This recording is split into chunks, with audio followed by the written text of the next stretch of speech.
What the? I decided to visit the house where Mom, my brother, and his wife live, but I couldn't believe my eyes. There was Mom, much thinner than before, watering the flowers in the garden. I was speechless at how much she had changed. Then my sister-in-law, Anastasia, came home. Chelsea, what are you doing here? Well, I couldn't get a hold of Spencer or Mom, so I came to check on things. But what's happened to Mom? Huh? I just noticed she's lost a lot of weight. At that moment, Anastasia's expression clouded over. Oh, yeah. Susan's on a diet right now. That's why she hardly eats anything. But Mom wasn't heavy to begin with, I pointed out. While Anastasia and I were talking, Spencer came out from the house. Sue! Spencer! Oh, Chelsea! It's been a while. You doing okay? I'm fine. But what about you? Seeing Spencer, I was certain he was just as thin as Mom. This couldn't be a coincidence. Anastasia, can we talk? What is it? The way Spencer and Mom have lost weight, it doesn't look like it's just from dieting. It's too extreme. Are you hiding something? At that, Anastasia clearly looked disturbed. There's nothing wrong. Sorry, but we have to go out today. Okay. Then please give this to Mom and Spencer. They've always loved this cake from the local shop.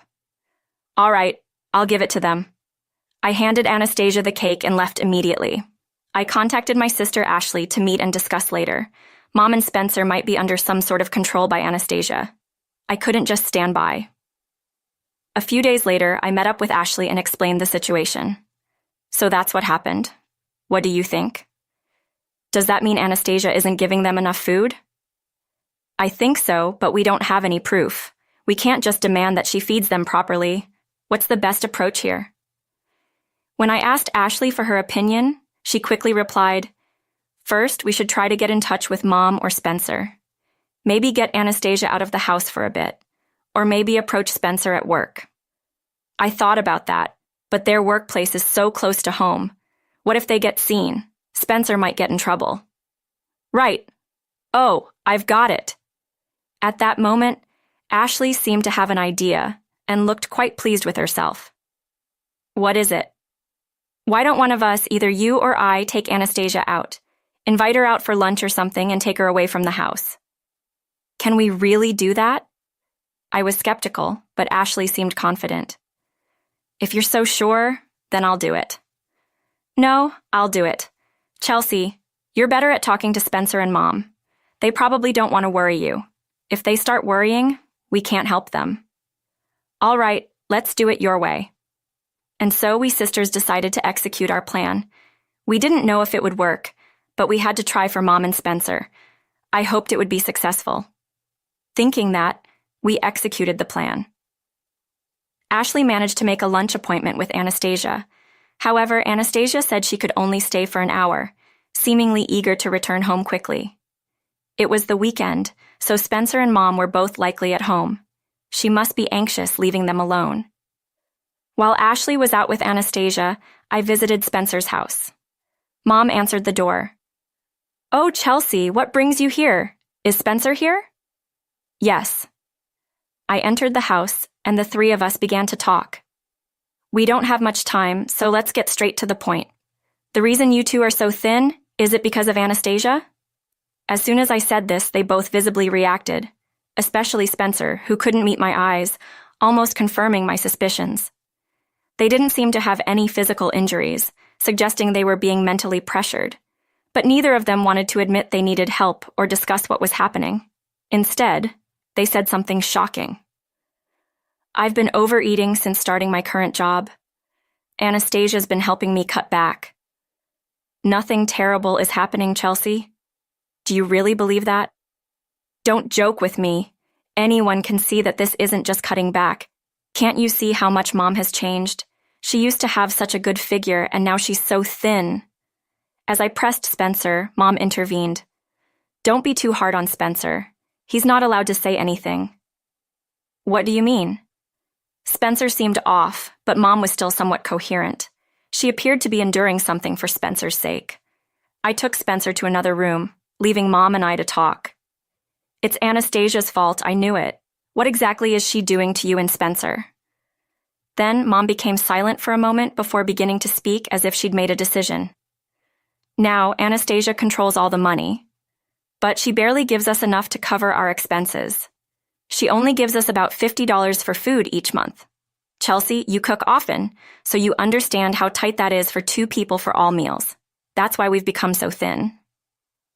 Despite being tired from work, he always puts my welfare first. It's that concern that truly pains me. Saying this, Mom began to cry.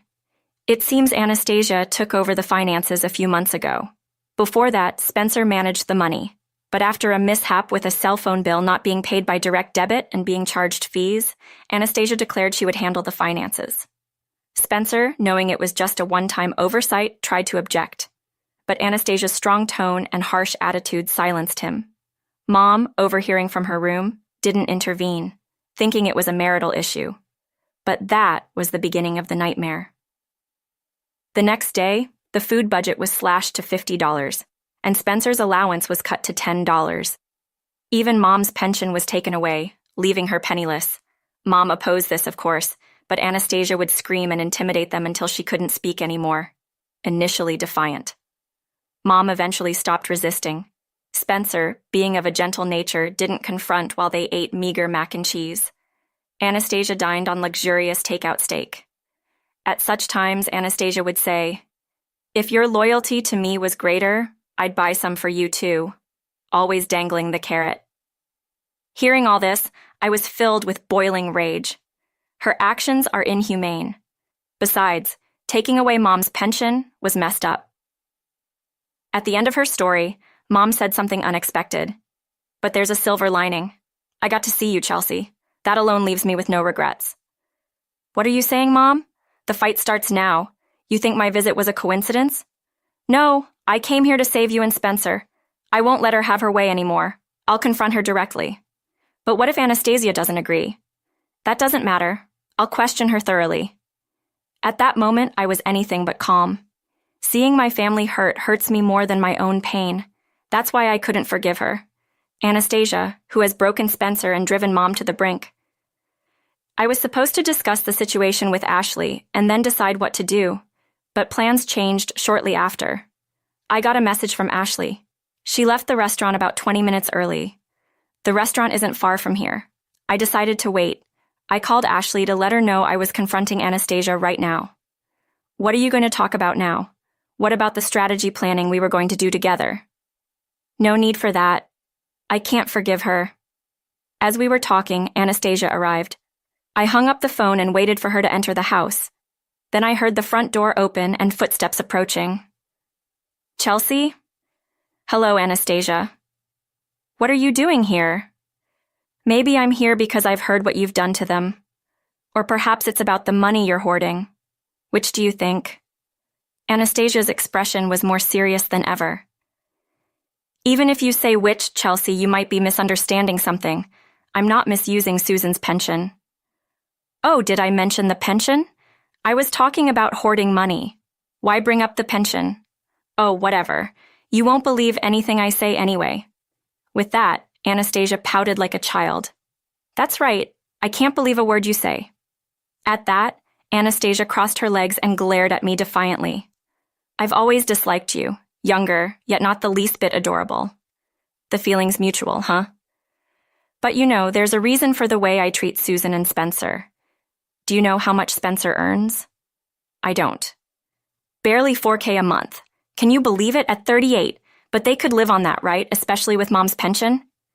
"You don't get it. I can't just let my life end this way. Plus, he lacks ambition. He just works and comes home. Doesn't he want to climb the ladder?" So I decided to punish him. Punish? I didn't understand what she meant by punishment until she continued, and honestly, it made my skin crawl. I dangled a carrot on a stick to make him want more money, to desire advancement. But he still lacks motivation. Now he's so poor in spirit, I can't even introduce him to anyone. So, I'm educating him. If you have a problem, take them back. If you've caught on, there's no point in continuing this. Anastasia's true nature was nauseating. I had never imagined she was so twisted. But now everything was clear. No more holding back. Of course, I won't let you continue to torment Spencer and Mom. I'll be back to take them on Saturday. Have the divorce papers ready by then. Fine. By the way, you're pretty open about all this. You must have been making quite a sum with Spencer's salary and Mom's pension. Giving that up so easily? Did you find someone else? To my question, Anastasia looked momentarily surprised. No, why would you think that? I just got tired of being with them. So I told Mom I'd come to pick her up in 2 days and asked her to pack. By then, Mom was tearfully happy. But this was far from resolved until Anastasia's brought to justice. Neither Spencer nor Mom can truly be at ease. I met with Ashley that day to explain what had happened. Naturally, upon hearing how Spencer and Mom were treated, Ashley was furious. It seems our feelings about not forgiving Anastasia are mutual. The next day, based on some information from Mom, Ashley and I went to a certain place. There, we acquired something powerful. With this, we might be able to corner Anastasia. I vowed to make her regret ever hurting my loved ones. That night, I explained the situation to my husband and asked him to accompany me to pick up Mom and Spencer. Without any objection, he agreed. Ashley's husband agreed to join as well. Leaving the kids at home, the 4 of us set out. Unlike 2 days ago, it wasn't just Ashley, but each of our husbands was with us. There was nothing to fear. Upon arrival, we found Mom and Spencer standing with their bags, thinly clad despite the deep winter. Then Anastasia appeared, likely not expecting all 4 of us. Perhaps sensing something was amiss, her face paled. Leaving Mom and Spencer to our husbands, Ashley and I went inside the house for a talk. Anastasia, clearly more nervous with the men glaring at her, seemed tense. Inside, we saw a French cuisine. Well, I didn't expect all 4 of you to come. Anyway, the thought of French food being bought with Spencer's money made me angry. Already trying to calm my rising anger, we started the conversation. Realizing it was just Ashley and me, Anastasia began to show some composure. She might have been scared if our husbands were present. Firstly, I've filled out divorce papers. Just get Spencer to sign them and submit them later. Anastasia, don't you think you've gone too far? Don't you have any remorse for your actions? Not at all. Oh, Ashley was clearly struggling to maintain her composure. She might have chosen her words carefully, but there's no need to be reserved with such a woman. I decided not to hold back my words anymore. Anastasia, we'll take care of the divorce, but there's something else. We insist you hear. What if it's a lecture? I'm not interested. Oh no, it's nothing like that. Lecturing you would be like water off a duck's back. Oh, you're trying to provoke me, thinking I'll slip up. You should stop that. I'm not the type to be affected by such things. Anastasia still seemed to think she was in a position of advantage, as if she believed that avoiding slip-ups was her only concern. I, however, had no intention of holding back. All right then, I won't hold back. First, could you please return the money you embezzled from Spencer and Mom? I'm not asking for the full amount, just return what's left after deducting the necessary living expenses and rent. You think I have such money? Do you know why I started managing the money? It's because Spencer couldn't handle it, and most of the living expenses are just necessary. I've been scrimping and saving to get by. I don't owe anything back, really. What do you mean? That's the thing. If it was truly just scrimping and saving, it would have been one thing. But that's not the case. We have proof now, so I decided to ask about the purse you were carrying. That purse you have? It's quite expensive, isn't it? How did you come to own it? I didn't see you with it a year ago, so why now? Or rather, how did you buy it? It was a gift, really. From whom? You're not working and you stay mostly at home, right? Although you said you occasionally go shopping. That's why I said I didn't want it, but my friend insisted I take it. Really, such generous friends you have. Are we done here? No, we're not. Like I said, please pay back the money. But our club's necessary expenses? At that moment, all the composure drained from Anastasia's face. She looked completely taken aback. Downtown clubs. The bartenders there are quite handsome, easy to get hooked on, right? I understand why you'd frequent those clubs. What are you talking about? I don't go to clubs. Sorry, Anastasia. I have acquaintances in that area who've seen you going in and out several times. One of them was even at my wedding, so they recognized you right away. It's a small world. Oh, well. Her previous confidence vanished as she started sweating under each of my questions. Just admit it. You kept going to the club, didn't you? They probably promised marriage or something if you continued visiting. How did you know? There are so many bad rumors about those bartenders. They charm women, keep them coming back and spending money. So basically, you were conned. Even in a position to manage money, you wasted it on frivolities. That's a lie. We've hired a lawyer. Even if criminal charges won't stick, we'll sue you and bring you down. So be prepared. After that, Anastasia and Spencer's divorce was finalized. The club affair was proven in court, leading to a substantial settlement. Moreover, Anastasia was ordered to pay damages for mishandling Mom and Spencer's finances. Apparently, embezzlement can lead to compensation even among family members. Anastasia, now saddled with debt and over 40, has no choice but to work incessantly. Reportedly, she's embroiled in disputes with the bartenders. Once surrounded by luxury purses and clothes, she's now a shadow of her former self, looking impoverished and severely thin. Later, it was discovered that she was heavily in debt, barely reducing the principal, and now living a life of deprivation. But as they say, you reap what you sow. Since then, Spencer has gradually regained his health, not entirely as before, but steadying. Mom, ever the resilient one, hasn't changed much. She might be putting on a brave front, but Mom is indeed a strong person. This was a terrifying experience. I've learned that people you meet can either significantly enhance your life or corrupt it. But there's always hope lurking somewhere, a lesson I've learned from this ordeal. There still may be difficult days that lie ahead. Even so, I believe there will always be hope, and that's how